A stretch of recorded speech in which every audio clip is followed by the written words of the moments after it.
You ask Tiger to solve. This deals with linear equations with one unknown. The final result is x equals 25/2.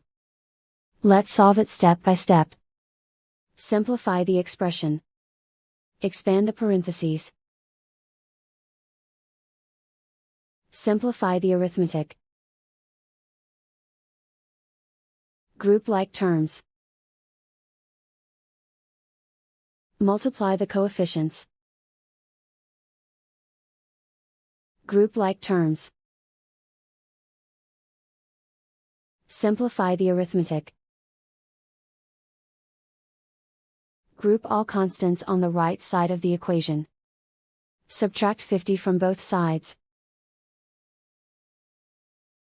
Simplify the arithmetic.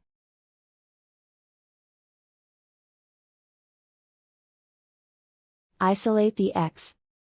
Divide both sides by -4. Cancel out the negatives.